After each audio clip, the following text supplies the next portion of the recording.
Hi friends, ഇന്ന് നിങ്ങളുമായിട്ട് share ചെയ്യാൻ പോകുന്ന വളരെ ഇമ്പോർട്ടൻ്റ് ആയിട്ടുള്ളൊരു കാര്യമാണ് NDA എക്സാം. നമുക്കറിയാം, നാഷണൽ ഡിഫൻസ് അക്കാദമി എന്ന് പറയുന്നത് ഓരോ ഭാരതീയനും ഒരു പൗരബോധം തന്നെ ഉണർത്തുന്ന ഒരു വലിയൊരു സംഭവമാണ്.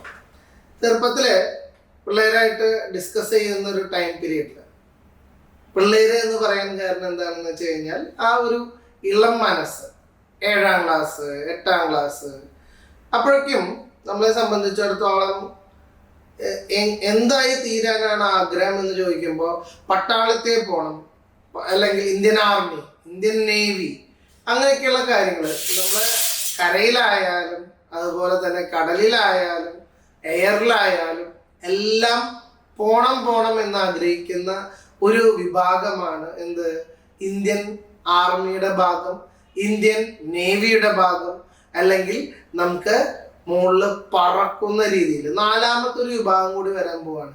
സ്പേസ് എന്ന് പറയുന്ന എക്സ്പ്ലോറേഷൻ വയ്ക്കും എന്നാണ് ഈ ഡിഫൻസിന്റെ കാര്യങ്ങളിൽ നിന്ന് കിട്ടുന്നൊരു കാര്യം. എന്തായാലും NDA എന്ന് പറയുന്ന എക്സാം പടിവാതിൽക്കൽ വന്ന് മുട്ടിയ ഒരു കണ്ടീഷനാണ് ഇപ്പോൾ അറിയപ്പെടുന്നത്. വർഷത്തിൽ 2 തവണയാണ് NDA എക്സാം നമുക്ക് എഴുതാൻ പറ്റുക. അത് ആദ്യത്തെ എക്സാമിനേഷന്റെ നോട്ടിഫിക്കേഷൻ ആണ് ഇപ്പോൾ നമുക്ക് മൊബൈലിൽ വന്നിട്ടുള്ളത്.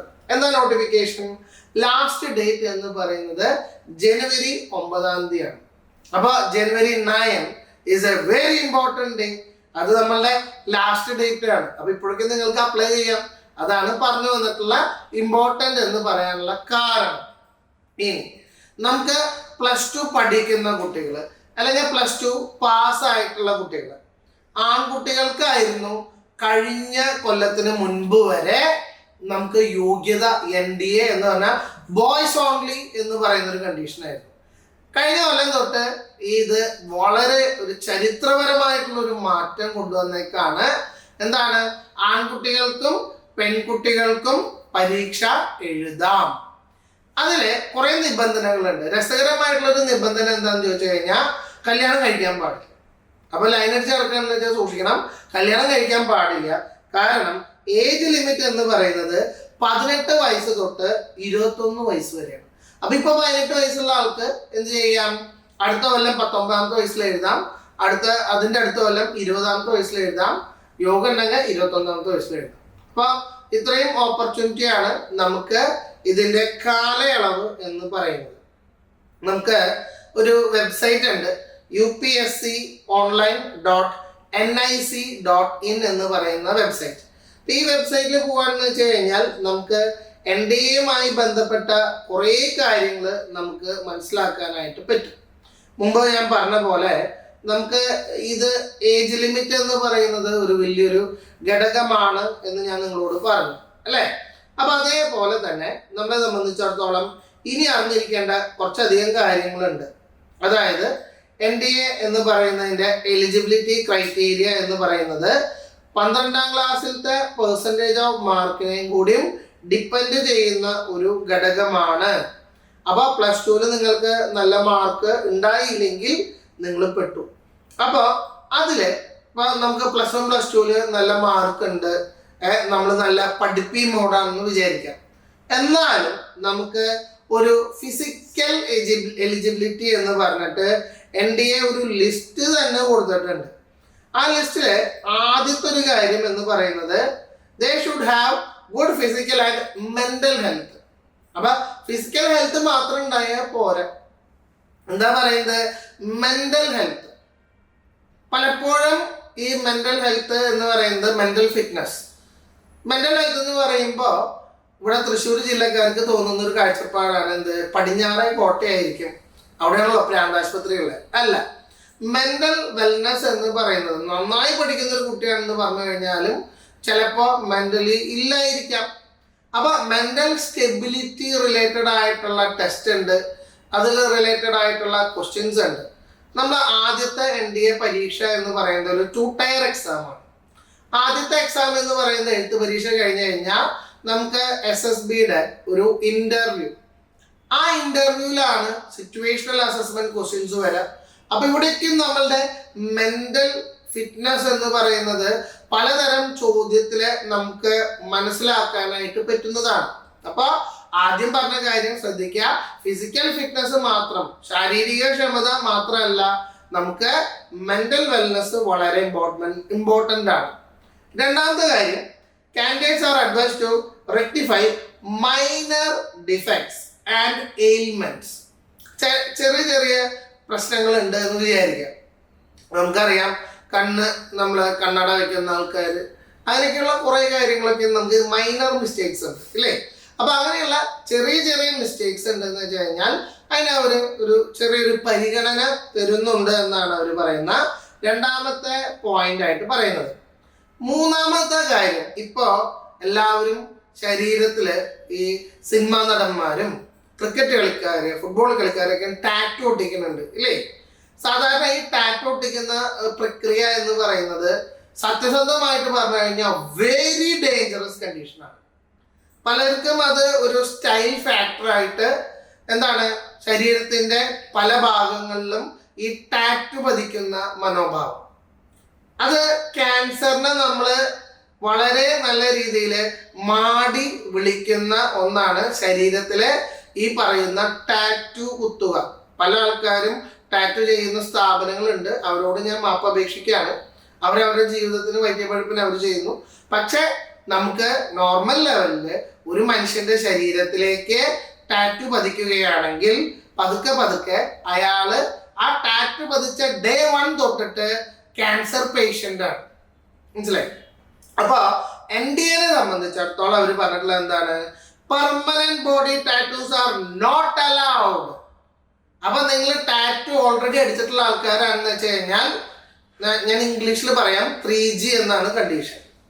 അടുത്തതായിട്ട് പറയുന്ന കാര്യമാണ് എന്ത്, നമുക്ക് ടാറ്റു മാർക്സ് എന്ന് പറയുന്നതൊക്കെ നമുക്ക് ഈ പറയുന്ന പെർമനന്റ് അല്ലാത്തതാണെന്ന് വെച്ച് കഴിഞ്ഞാൽ അത് എത്രയും വേഗം നമ്മൾ റിമൂവ് ചെയ്യുക എന്നുള്ളതാണ്. അപ്പൊ അതൊരു റിലാക്സേഷൻ നമുക്ക് കിട്ടാനുള്ള ചാൻസസ് ഉണ്ട്. ഇനി ശാരീരികമായിട്ടുള്ള കാര്യം, നല്ല മാർക്ക് ഉണ്ടെങ്കിലും അവർ പറയാണ് ചെസ്റ്റിന്റെ ആ ഒരു വിഡ്ത്ത് എന്ന് പറയുന്നത് ഫുൾ എക്സ്പാൻഷൻ ടൈം, അതായത് നമ്മൾ നന്നായി പോലീസ് സെലക്ഷൻ ഒക്കെ കാണുമ്പോൾ ആൾക്കാർ ഇങ്ങനെ ബോഡി പിടിക്കും അല്ലേ, 81 സെന്റിമീറ്റർ ഉണ്ടാവണം എന്നാണ് പറയുന്നത്. അപ്പൊ 81 സെന്റിമീറ്റർ ഇല്ല എന്ന് വെച്ച് കഴിഞ്ഞാൽ പരീക്ഷ എഴുതി കഴിഞ്ഞിട്ട് കാര്യമൊന്നുമില്ല. അപ്പൊ ആദ്യം തന്നെ നമുക്ക് ഒരു ഫിസിക്കൽ ഫിറ്റ്നസ്, കാരണം എന്താ, NDA എന്ന് പറയുന്നത് രാജ്യസുരക്ഷയ്ക്ക് വേണ്ടി ഡിഫൻസിന് പോകുന്ന ഒരു എക്സാം ആണ്. NDA, നാഷണൽ ഡിഫൻസ് അക്കാദമി അല്ലെ. അപ്പൊ അവര് പറയുകയാണ് ചെസ്റ്റ് ഫുൾ എക്സ്പാൻഷനില് 81 സെന്റിമീറ്റർ ഉണ്ടാവണം എന്നാണ് പറയുന്നത്. അതുപോലെ അവർ പറയാണ് expansion of the chest after full inspiration should be more than 5 centimetre. ഇനി x ray of the chest will be taken to examine any kind of disease. കഴിഞ്ഞ കൊല്ലം എനിക്കറിയാവുന്ന ഒരു കുട്ടിയാണ്, എക്സ്റേ എടുത്തു കഴിഞ്ഞപ്പോ ചെസ്റ്റുമായി സംബന്ധപ്പെട്ട എന്തോ ഒരു അസുഖമുണ്ട് എന്ന് പറഞ്ഞിട്ട് ഡിസ്ക്വാളിഫൈഡ് ആയി എന്നാണ് പറയുന്നത്. അപ്പൊ നമ്മളുടെ ചെസ്റ്റിന്റെ എക്സ്റേ ഒക്കെ എടുത്തിട്ട് എന്തെങ്കിലും തരത്തിലുള്ള കംപ്ലൈന്റ്സ് ഉണ്ടോ എന്ന് നമുക്കറിയാം. പൾമണോളജിസ്റ്റ് എന്ന് പറയുന്ന ആൾക്കാരാണ് ഈ പറയുന്ന നമ്മളുടെ ചെസ്റ്റിനെ കുറിച്ചിട്ടുള്ള കാര്യങ്ങൾ സ്റ്റഡി ചെയ്യുന്ന ആൾക്കാർ അല്ലെ. അപ്പൊ പൾമണറി സെക്ഷൻ അല്ലെങ്കിൽ പൾമണോളജിസ്റ്റ് ആയിട്ടുള്ള ആൾക്കാർ ഈ പൾമണോളജിസ്റ്റിനെ ഒന്ന് കണ്ട് നമ്മളുടെ ശാരീരിക ക്ഷമത എന്താണ് എന്ന് അറിയണം. ഇനി നമ്മളുടെ ചില ആൾക്കാരേക്കും കയ്യും കാലൊക്കെ ഒടിഞ്ഞിട്ടുണ്ടാവും ഇല്ലേ, ബൈക്കിൽ ചെത്താൻ പോയിട്ടുണ്ടാവും, ടോയ്ലറ്റിൽ വീണിട്ടുണ്ടാവും, അങ്ങനെ എന്തെങ്കിലും തരത്തിൽ കയ്യും കാലും ഒടിഞ്ഞിട്ടുണ്ട് എപ്പോഴെങ്കിലും എന്നുണ്ടെന്ന് വെച്ച് കഴിഞ്ഞാൽ തീർച്ചയായിട്ടും അതിന്റെ രേഖ വരെ നമ്മുടെ കയ്യിലുണ്ടാവണം. Bones joint should not be impaired for any function. അപ്പൊ അതുകൊണ്ടുള്ള ഡിസ്ഫങ്ഷനാലിറ്റി ഉണ്ടാവാൻ പാടില്ല. എൻ്റെ കൂടെ എഞ്ചിനീയറിങ്ങിന് 2 പയ്യന്മാർ, ട്വിൻസ് ആണ്, ജെന്നി ജെറി എന്നാണ് പറയുന്നത്. അപ്പൊ ഈ ജെന്നി എന്ന് പറയുന്ന വ്യക്തി ആണെന്നാണ് എൻ്റെ വിശ്വാസം. ആൾക്ക് എന്തുണ്ടായി, ഇതുപോലെ കൈ കുത്തി എന്തോ വണ്ടി സൈക്കിളാണ്ട് ഓടിച്ചപ്പോ വീണപ്പോ കൈ ഒടിഞ്ഞു.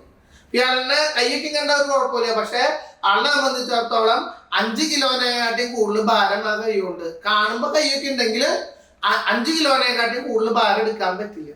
അപ്പൊ അങ്ങനെയുള്ള ശേഷി കുറവ്, അവയവമുണ്ടെങ്കിൽ പോലും അവയവത്തിന് ശേഷി കുറവുണ്ട് എന്നുള്ളത് നമ്മൾ റിപ്പോർട്ട് ചെയ്തില്ലെങ്കിൽ അവർ കണ്ടുപിടിക്കും. ഓക്കെ, അപ്പൊ അത് നമ്മൾ അറിഞ്ഞിരിക്കണം. അടുത്തതായിട്ട് അവർ പറയാണ്, the candidate should not have any history of mental breakdown. ചില സമയത്ത് മൂഡ് സ്വിങ്സ് ഉണ്ടാവുന്ന ആൾക്കാരൊക്കെ ഉണ്ടാവും അല്ലെ. നമുക്കറിയാം അമേരിക്കയിലൊക്കെ എന്ന് വെച്ച് കഴിഞ്ഞിട്ടുണ്ടെങ്കിൽ സ്ഥിരമായിട്ട് ഈ മൂഡ് സ്വിങ്സ് ഉള്ള കുറെ ആൾക്കാരുണ്ട്. അവരെന്താ ചെയ്യാന്ന് വെച്ച് കഴിഞ്ഞാൽ പുറത്തേക്ക് പോയിട്ട് തോക്കെടുത്ത് കുറെ ആൾക്കാരിനെ വെടിവെക്കും, എന്നിട്ട് അവസാനം അവനവന്റെ തലോട്ടയിൽ വെടിവെച്ച് മരിക്കും. അപ്പൊ അങ്ങനെയുള്ള കുറെ തരത്തിലുള്ള ആൾക്കാർ മാനസികമായിട്ടുള്ള പ്രോബ്ലംസ് ആണ്, നമുക്കൊന്നും പറഞ്ഞിട്ട് കാര്യമില്ല അല്ലെ. അപ്പൊ അങ്ങനെയുള്ള മൂഡ് സ്വിങ്സ് ഉള്ള ആൾക്കാരുണ്ട് എന്ന് വെച്ച് കഴിഞ്ഞാൽ അതും നമ്മൾ പറയണം, അത് പാടില്ല. അങ്ങനെയുള്ള ആൾക്കാർ നമുക്ക് ഡിഫൻസിൽ പാടില്ല. അടുത്തത് എന്താ പറയണതെന്ന് വെച്ച് കഴിഞ്ഞാൽ unoperated hernia will lead to disqualification. അപ്പൊ അങ്ങനെയുള്ള അസുഖങ്ങൾ ഈവൻ ഓപ്പറേഷൻ ഒന്നും ചെയ്തിട്ടില്ല എന്നുണ്ടെങ്കിലും അൺഓപ്പറേറ്റഡ് ആയിട്ടുള്ള hernia will lead to disqualification. In case of operated hernia ആണെന്ന് വിചാരിക്കാം, it should be operated on 1 year before for the final medical examination. അപ്പൊ അവര് എക്സാമിനേഷൻ ചെയ്യുന്ന ടൈം പീരീഡില് 1 വർഷം മുമ്പെങ്കിലും ഓപ്പറേറ്റ് ചെയ്തിട്ടുള്ളതിന്റെ തെളിവ് നമ്മുടെ കയ്യിൽ നമ്മൾ കൊടുത്തു കഴിഞ്ഞാൽ നോ ഇഷ്യൂസ്. അടുത്തത് liver and spleen should be of normal size. Liver എന്ന് പറയുമ്പോൾ നമുക്കറിയാം ലിവർ സിറോസിസ്, ചിലരൊക്കെയും പറയും മദ്യപിച്ച് കഴിഞ്ഞു കഴിഞ്ഞാൽ പ്രോബ്ലംസ് ഉണ്ട് എന്നൊക്കെ അല്ലെ. അപ്പൊ ലിവറിന്റെ ആ ഒരു സൈസ് എന്ന് പറയുന്നത് എന്തായിരിക്കണം, അതുപോലെ സ്പ്ലീന്റെ സൈസും നോർമൽ സൈസ് ആണോ എന്നുള്ളത് അവര് ചെക്ക് ചെയ്യും. അടുത്തത് ഹിയറിംഗ് ഷുഡ് ബി നോർമൽ. ചില ആൾക്കാരുണ്ട് ചെവിയൊക്കെ ഉണ്ടെങ്കിലും 2 സ്പീക്കർ ഔട്ട് ആയിട്ടുണ്ടാവും. അപ്പൊ ഹിയറിംഗ് നോർമൽ ആവണം. അതുപോലെ തന്നെ candidate should be able to hear a whisper with each ear at a distance of 610 centimetre. 610 centimetre അകലെ ഒരാള് എന്ന് വിസ്പർ ചെയ്യുമ്പോൾ അത് കേൾക്കാനായിട്ട് പറ്റുന്നുണ്ടോ, ഓഡിബിലിറ്റി ടെസ്റ്റ് എന്നാണ് നമ്മൾ പറയും. ശരിക്കും ASLP എന്ന് പറഞ്ഞിട്ടുള്ള കോഴ്സ് തന്നെയുണ്ട്. Audio and speech language processing എന്നൊക്കെ നമ്മൾ പറയുന്ന ഒരു വിഭാഗത്തിലുള്ള ആൾക്കാരാണ്. There should be any disease of the ear, nose and throat. ഇതൊന്നും ഉണ്ടാവാൻ പാടില്ല. Throat infection, ear infection, nose infection. ചില ആൾക്കാരുടെ നോസൊക്കെ പാലൊക്കെ എന്തെങ്കിലും ചെരിഞ്ഞിരിക്കുന്നുണ്ടാവും.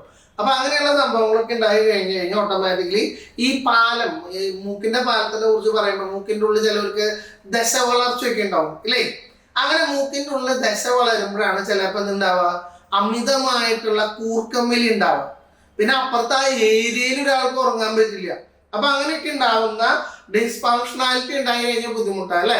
സാനയിലൊക്കെ കയറിയിട്ട് ഒളിത്താവളത്തിൽ ഇരിക്കുന്ന സമയത്ത് ഇയാൾ ഒരുത്തം കൂർക്കം വലിച്ചു കഴിഞ്ഞാൽ നാട്ടുകാർക്കൊക്കെ അറിയാം എവിടെ വിളിച്ചിരിക്കണേന്ന് അല്ലെ. അപ്പൊ അത് കാരണം കൊണ്ട് അങ്ങനത്തെ കാര്യങ്ങളൊക്കെ ബുദ്ധിമുട്ടാണ് എന്നാണ് പറയുന്നത്. അടുത്തത് blood pressure should be normal. അപ്പൊ BP അല്ലെ, ബ്ലഡ് പ്രഷർ എന്ന് പറയുന്നത് മാറുന്ന രീതിയിലുള്ള ആൾക്കാരൊക്കെ എന്ന് വെച്ച് കഴിഞ്ഞാൽ ഓട്ടോമാറ്റിക്കലി എന്താ ഉണ്ടാവുക, പെട്ടെന്ന് ദേഷ്യപ്പെടുന്ന ആൾക്കാർ, അഡ്രിനാലിൻ റഷ് ഒക്കെ ഉള്ള ആൾക്കാര് BP എന്ന് പറയുന്നത് സ്റ്റേബിൾ അല്ലാത്ത ആൾക്കാരാണ്. സാധാരണ എന്തെങ്കിലും പറഞ്ഞാൽ ഭൂം എന്ന് പറഞ്ഞിട്ട് ചൂടാവുന്ന ആൾക്കാർ.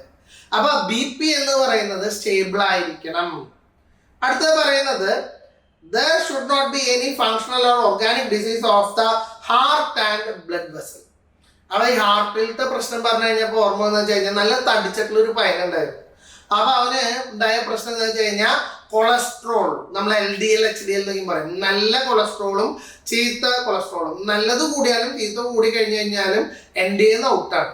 അപ്പൊ അത് കാരണം കൊണ്ട് നമ്മുടെ കൊളസ്ട്രോൾ എന്ന് പറയുന്നത് നമ്മൾ വെരിഫൈ ചെയ്യാം ഇല്ലേ. എങ്ങനെയാണ്, സാധാരണ നമ്മൾ ഉറക്കത്തിൽ നിന്ന് എഴുന്നേറ്റിട്ട് പച്ചവെള്ളം പോലും കഴിക്കാതെ ഡയറക്റ്റ് ആയിട്ട് നമ്മുടെ blood with fasting and without fasting എന്നൊക്കെ പറഞ്ഞിട്ട് ചെക്ക് ചെയ്യും ഇല്ലേ.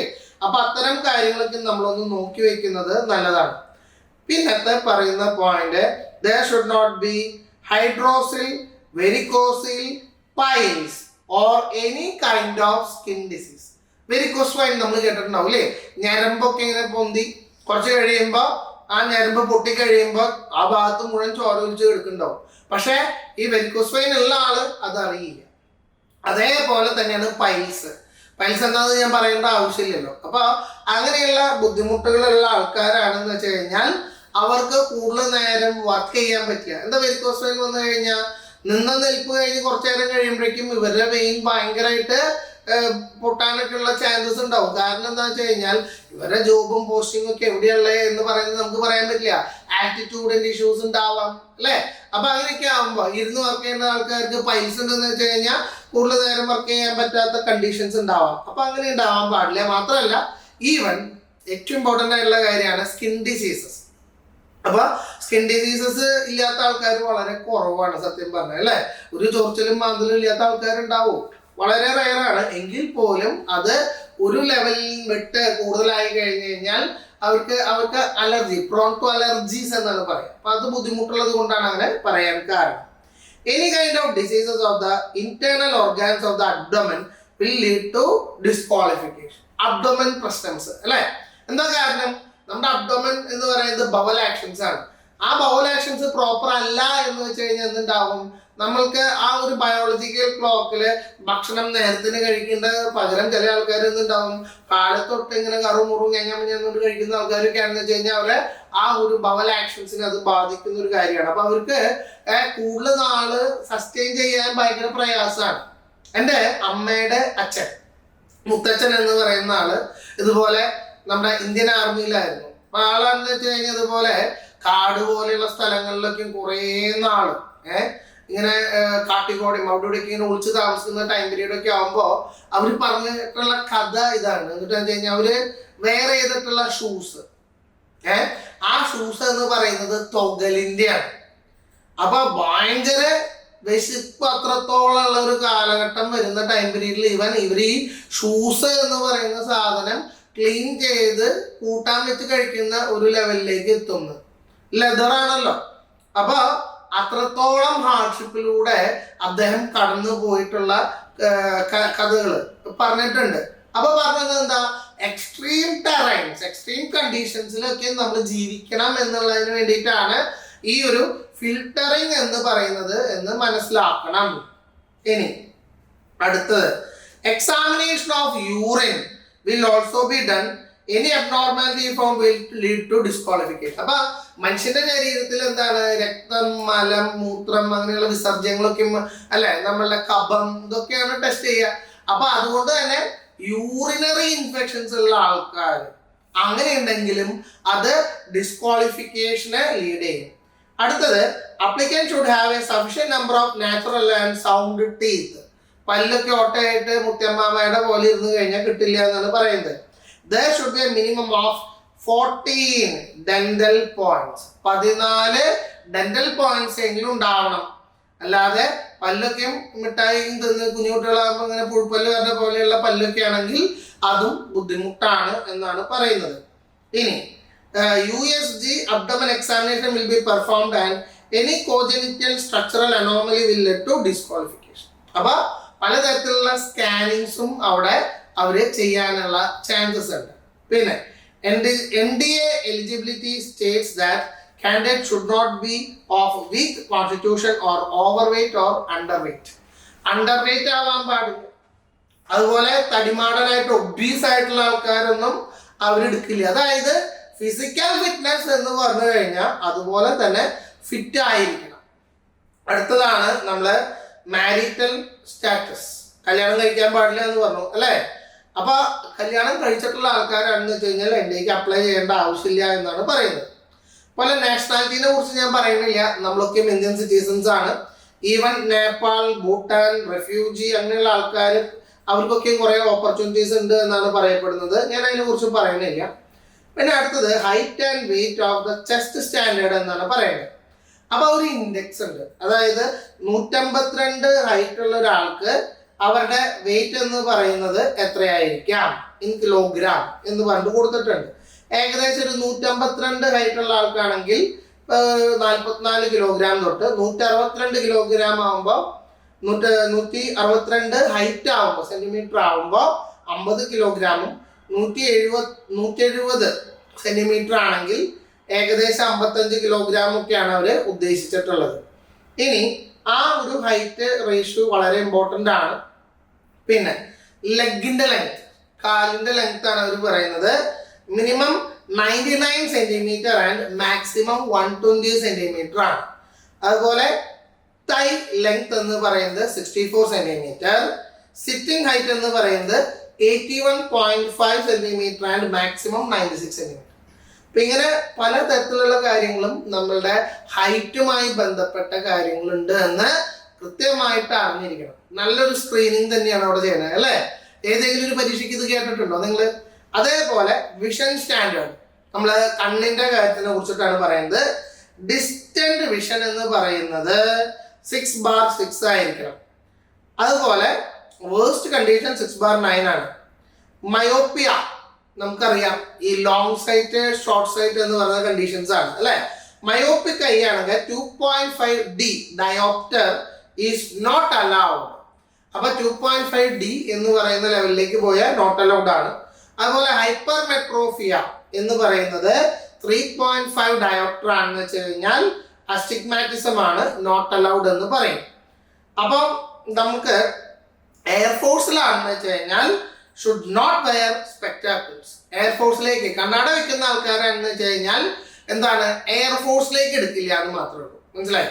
അപ്പൊ ആർമി നേവി അതും സ്റ്റിൽ ദേ ഹാവ് ചാൻസസ് എന്നാണ് പറയുന്നത്. അപ്പൊ ഐവിഷനെ കുറിച്ചുള്ള കാര്യങ്ങൾ പറഞ്ഞു. അപ്പൊ കുറെ കാര്യങ്ങൾ NDA റിലേറ്റഡ് ആയിട്ടുള്ള നമ്മളെ എലിജിബിലിറ്റി കണ്ടീഷനാണ് നമ്മൾ ഇതുവരെ എക്സ്പ്ലെയിൻ ചെയ്തത്. അപ്പൊ NDA എന്ന് പറയുന്ന എക്സാമിന്റെ അടുത്തായിട്ട് പറയാൻ പോകുന്നത് പാറ്റേൺ ആണ്. എക്സാം പാറ്റേൺ എന്ന് പറയുന്നത് നമ്മൾ 2 സ്റ്റേജ് ഉണ്ട്. അതായത് രണ്ട് എക്സാം ഉണ്ട് ഒരു കൊല്ലം. ഒരെണ്ണം ഏപ്രിൽ മാസത്തിലാണ് ആദ്യത്തെ എക്സാം വരെ. അപ്പൊ അതിന്റെ നോട്ടിഫിക്കേഷൻ ആണ് ഇപ്പൊ ജനുവരി 9 ലാസ്റ്റ് ഡേറ്റ് എന്ന് പറയുന്നത്. 4 മാസം, ഏപ്രിൽ കഴിഞ്ഞിട്ട് 4 മാസം എന്ന് പറഞ്ഞാൽ മെയ്, ജൂൺ, ജൂലൈ, ഓഗസ്റ്റ്. 4 മാസം കഴിഞ്ഞ് വീണ്ടും അവര് സെപ്റ്റംബർ മാസത്തിൽ പരീക്ഷ വയ്ക്കും. അപ്പൊ അത് നമ്മൾ 2 മാസം മുമ്പ് തന്നെ നിങ്ങൾ അപ്ലിക്കേഷൻ കൊടുത്തു തുടങ്ങണം എന്നുള്ള രീതിയിൽ നോട്ടിഫിക്കേഷൻ വരും. പറഞ്ഞു വന്നത് എന്താണ് എന്ന് വെച്ച് കഴിഞ്ഞാൽ നിങ്ങൾ ആ ഡേറ്റുകൾക്ക് വളരെയധികം ഇമ്പോർട്ടൻസ് കൊടുക്കണം. ഇനി ഈ എക്സാം എന്ന് പറയുന്നത് 2 സ്റ്റേജ് ആണ്. ടയർ 1 അല്ലെങ്കിൽ സ്റ്റേജ് 1 എന്ന് പറയുന്നത് നമ്മൾ ഒരു റിട്ടൺ എക്സാം ആണ്. ആ റിട്ടൺ എക്സാമിൽ 2 കാര്യങ്ങളാണ് ഇമ്പോർട്ടൻറ്റ്. ഒരെണ്ണം മാത്സ്, ഒരു പേപ്പർ മാത്സ് ഉണ്ടാവും. അതുപോലെ രണ്ടാമത്തെ GAT എന്ന് പറയും, GAT, അതായത് ജനറൽ ആപ്റ്റിറ്റ്യൂഡ് ടെസ്റ്റ് എന്നാണ് പറയും. അതാണ് ആദ്യത്തെ ലെവൽ 1 എന്ന് പറയുന്നത്. രണ്ടാമത്തെ ലെവൽ എന്ന് പറയുന്നത് എന്താ, SSB, അതായത് ഇന്റലിജൻസ് ആൻഡ് പേഴ്സണാലിറ്റി ടെസ്റ്റ് ആണ് നമുക്ക് രണ്ടാമത്തെ എക്സാം ആയിട്ട് വരുന്നത്. അപ്പൊ മാത്സ് എന്ന് പറയുന്നത് 2.5 മണിക്കൂർ, 120 ചോദ്യം, 300 മാർക്ക്. 2.5 മണിക്കൂർ, 120 ചോദ്യം, 300 മാർക്ക്. അതേപോലെ GAT, ജനറൽ എബിലിറ്റി ടെസ്റ്റ്. ഈ ജനറൽ എബിലിറ്റി ടെസ്റ്റും എന്താണ്, 2.5 മണിക്കൂറിന്റെ പരീക്ഷയാണ്. 50 ചോദ്യമുണ്ട്, 4 മാർക്ക് വീതം, 200 മാർക്ക്. അപ്പൊ 300 + 200 എന്ന് പറയുമ്പോൾ 500 മാർക്സ് ആണ് NDAക്ക് ആദ്യത്തെ സ്റ്റേജിൽ വരുന്നത്. രണ്ടാമത്തെ സ്റ്റേജ് എന്ന് പറയുന്നതാണ് എന്ത്, SSB എന്ന് പറയുന്ന ഇന്റർവ്യൂവിനകത്ത് 50 ചോദ്യമാണ്. അതിന്റെ മാക്സിമം മാർക്ക് എന്ന് പറയുന്നത് 900 ആണ്. അങ്ങനെ നമുക്ക് ടോട്ടൽ എന്ന് പറയുന്നത് എത്ര മാർക്ക് വരും എന്ന് ചോദിച്ചു കഴിഞ്ഞാൽ 1800 മാർക്ക്. അപ്പൊ മാത്സിന് 300 മാർക്ക്, അതുപോലെ ജനറൽ എബിലിറ്റി ടെസ്റ്റിന് 50 ചോദ്യത്തിന് 200 മാർക്കും 100 ചോദ്യത്തിന് 400 മാർക്കുമാണ്. അപ്പൊ അങ്ങനെ ടോട്ടൽ നമുക്ക് 900. മാത്സിന് 300 മാർക്ക്, GAT എന്ന് പറയുന്ന ജനറൽ എബിലിറ്റി ടെസ്റ്റിന് 200ഉം 400ഉം 600 മാർക്ക്. അതുപോലെ നമുക്ക് SSB ഇന്റർവ്യൂവിന് 50 ചോദ്യത്തിന് 900 മാർക്സ്. അപ്പൊ ആദ്യത്തെ സെറ്റിന് 900, രണ്ടാമത്തെ സെറ്റിനും 900, 1800 മാർക്കാണ് നമുക്ക് NDA എന്ന് പറയുന്ന ഒരു പരീക്ഷയ്ക്ക്. ഓഫ്ലൈൻ ആണ്, പെൻ പേപ്പർ ബേസ്ഡ് എക്സാം ആണ്. ഇംഗ്ലീഷിലും ഹിന്ദിയിലും ഉണ്ട്. നമുക്ക് ടോട്ടൽ നമ്പർ ഓഫ് ക്വസ്റ്റ്യൻസ് എന്ന് പറയുന്നത് 270 ചോദ്യമാണ്. 120 മാത്സും 150 ജനറൽ എബിലിറ്റി ടെസ്റ്റുമാണ് വരുന്നത്. ടോട്ടൽ എൻട്രൻസ് മാർക്ക് 900 മാർക്സും അതിൽ നമ്മൾ ശ്രദ്ധിക്കേണ്ട കാര്യം നെഗറ്റീവ് മാർക്കിംഗ് ആണ്. സാധാരണ എൻട്രൻസിനൊക്കെ നമുക്കറിയാം ഈ ഒരു നെഗറ്റീവ് മാർക്കിംഗ് എന്ന് വെച്ച് കഴിഞ്ഞാൽ ഒരു ഉത്തരം ശരിയായി കഴിഞ്ഞാൽ 4 മാർക്ക്, തെറ്റായി കഴിഞ്ഞാൽ -1. ഇവിടെ അങ്ങനെയല്ല. ഇവിടുത്തെ പാറ്റേൺ എന്ന് വെച്ച് കഴിഞ്ഞാൽ നെഗറ്റീവ് മാർക്കിംഗ് എന്ന് പറഞ്ഞു കഴിഞ്ഞാൽ -0.83 മാർക്കാണ് മാത്സിന് കുറയ്ക്കുക. 1 മാർക്ക് കുറയില്ല. എത്ര കുറയാ? -0.83. അതേപോലെ നമുക്ക് ഗാറ്റ് ജനറൽ എബിലിറ്റി ടെസ്റ്റിനാണെങ്കിൽ -1.33 ആണ്. ഇതാണ് നെഗറ്റീവ് മാർക്കിംഗ് എന്ന് പറയുന്നത്.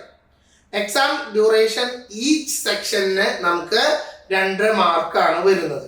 ഇനി നമുക്ക് അപ്പോൾ നമ്മൾ ഈ എക്സാമിന്റെ പാറ്റേൺ പറഞ്ഞു. ഇനി അതുപോലെ തന്നെ നമുക്ക് NDA ഗാറ്റ് പേപ്പറിന് 150 ക്വസ്റ്റ്യൻ 600 മാർക്ക്, ഇംഗ്ലീഷിന് 50 ചോദ്യം 200 മാർക്ക്. അപ്പൊ ഇംഗ്ലീഷ് എന്ന് പറയുന്നത് NDAക്കാർക്ക് സെപ്പറേറ്റ് പേപ്പറാണ്. NDAക്കാർ ഇംഗ്ലീഷ് പഠിക്കണം. 50 ചോദ്യം ഉണ്ട്. 50 ചോദ്യത്തിന് 4 മാർക്ക് വെച്ച് 200 മാർക്ക് കിട്ടും. അതേപോലെ ജനറൽ എബിലിറ്റി ടെസ്റ്റ് എന്ന് പറയുമ്പോൾ സയൻസ് റിലേറ്റഡ് ആയിട്ടുള്ള ക്വസ്റ്റ്യൻസ് ആണ്. അതിന് ഫിസിക്സ്, കെമിസ്ട്രി, ബയോളജി എല്ലാ സംഗതികളും ഉണ്ടാവും. അപ്പൊ അതിനും 150 ചോദ്യത്തിന് 600 മാർക്കാണ്. അപ്പൊ അത്രയും കാര്യങ്ങൾ കഴിഞ്ഞു അല്ലേ? അപ്പൊ അങ്ങനെ നമ്മൾ SSB ഇന്റർവ്യൂ അതുപോലെ നമുക്ക് 2 സ്റ്റേജ് ആണ്. ഒന്നാമത്തത് OIR എന്ന് പറയും. എന്താ OIR? ഓഫീസർ ഇന്റലിജൻസ് റേറ്റിംഗ് എന്നാണ് പറയുക. അത് ഒരു പിക്ചർ പെർസെപ്ഷൻ, ഒരു ചിത്രം തരും. എന്നിട്ട് പറയും ഈ ചിത്രം കണ്ടാൽ നിങ്ങൾക്ക് എന്താണ് തോന്നുന്നത്. മോഡേൺ ആർട്ട്, കലപിലാന്ന് പറഞ്ഞ എന്തെങ്കിലും തന്നിട്ട് നിങ്ങളുടെ ആ ഒരു പിക്ചർ പെർസെപ്ഷൻ എന്തിനാണ് നിങ്ങൾക്ക് കമ്പയർ ചെയ്യാൻ പറ്റുക. അതുപോലെ തന്നെ ഡിസ്ക്രിപ്റ്റീവ് ടെസ്റ്റ് ആണ് വരുന്നത്, പണിപാളും അല്ലേ. അതേപോലെ രണ്ടാമത്തെ സ്റ്റേജ് വരുമ്പോഴാണ് ഇന്റർവ്യൂ. രണ്ടാമത്തെ പാർട്ടില് group testing officer task, GTOT. എന്താ പറയുന്നത്?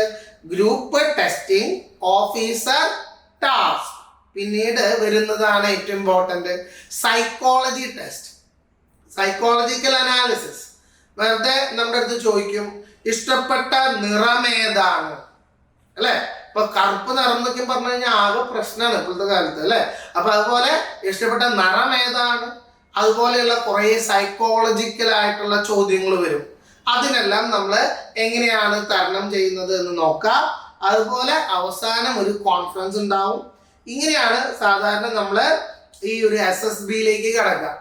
SSBനെ കുറിച്ച് എല്ലാവർക്കും ഒരു ഐഡിയ തരണമെന്ന് ഞാൻ ആഗ്രഹിക്കുകയാണ്. അതായത് നമ്മൾ 4 ദിവസം കൊണ്ട് നടത്തുന്ന ഒരു എക്സാം ആണ് ഈ ഒരു എക്സാം എന്ന് പറയുന്നത്. ഈ 2 സ്റ്റേജ് ഉണ്ട്, 4 ഡേയ്സ്. അതിൽ കാൻഡിഡേറ്റ്സ് പേഴ്സണാലിറ്റി, അതുപോലെ group testing officer GTO, interviewing officer IO, psychologist will interact with the candidate അല്ലേ. ഇനി all the interview tests will have equal weightage in terms of determining candidates final selection. അപ്പൊ അത്രത്തോളം കാര്യങ്ങളാണ് നമ്മൾ ഈ പറയുന്ന ഗാറ്റ് എക്സാമും അതുപോലെ SSB ലെവലിലേക്കും പോകുമ്പോൾ ഉണ്ടാവുന്ന കാര്യങ്ങൾ. അപ്പൊ നിങ്ങൾക്ക് SSBനെ കുറിച്ചും എല്ലാ NDA റിലേറ്റഡ് ആയിട്ടുള്ള കാര്യങ്ങളെ കുറിച്ചും വളരെ മനോഹരമായിട്ട് ഒരു സാധാരണക്കാരന് എങ്ങനെയാണോ ഒരു NDA എക്സാമിനെ നമ്മൾ എങ്ങനെയാണ് നമ്മൾ അതിനെ ഫേസ് ചെയ്യേണ്ടത്, എപ്പോഴാണ് പരീക്ഷ, ഏതാണ് പാറ്റേൺ, അതുപോലെ അതിൻ്റെ എല്ലാ തരത്തിലുള്ള മെഡിക്കൽ ഫിറ്റ്നസ് എന്ന് പറയുന്നത് വളരെ ഇൻഡെപ്ത് ആയിട്ട് ഒരു സാധാരണക്കാരന് മനസ്സിലാകുന്ന രീതിയിലാണ് നമ്മളുടെ ഈ ഒരു പ്രസന്റേഷൻ. തീർച്ചയായിട്ടും NDA എന്ന് പറയുന്നത് ഫേസ് ചെയ്യാൻ താല്പര്യമുള്ള എൻ്റെ ഈ ഒരു യുവജനങ്ങളായിട്ടുള്ള യൂത്ത് ആയിട്ടുള്ള നിങ്ങൾക്ക് എല്ലാവർക്കും ഈ ഒരു വീഡിയോ നിങ്ങളുടെ ഫ്രണ്ട്സിനും നിങ്ങൾ ഷെയർ ചെയ്ത് കൊടുക്കുക. എന്താ കാരണം എന്ന് വെച്ച് കഴിഞ്ഞാൽ അവർക്കും കുറച്ച് കാര്യങ്ങൾ അറിയണം അല്ലേ. കുറേക്കും വീഡിയോ ഇംഗ്ലീഷിലും ഹിന്ദിയിലും ഒക്കെ ആകുമ്പോൾ മലയാളത്തിൽ ഇതിനെ കുറിച്ചിട്ട് ഒരെണ്ണം നമുക്ക് പൊരിക്കാം എന്ന് തൃശ്ശൂർ ഭാഷയിൽ പറയുകയാണ്. അപ്പൊ തീർച്ചയായിട്ടും ഇതിനെക്കുറിച്ച് വളരെ ഡീറ്റെയിൽഡ് ആയിട്ട് ഞാൻ നിങ്ങൾക്ക് എലോബറേറ്റ് ആയിട്ട് പറഞ്ഞിട്ടുണ്ട്. തീർച്ചയായിട്ടും നിങ്ങൾ ഈ ഒരു വീഡിയോയുടെ നമ്മൾ പറയില്ലേ ഒരു ലൈക്ക് ചെയ്യാനും അതുപോലെ ആ മണിബെല്ലൊക്കെ അടിച്ചു തകർക്കാനൊക്കെ ആയിട്ട് നോക്കാം. Okay then, thank you, all the best.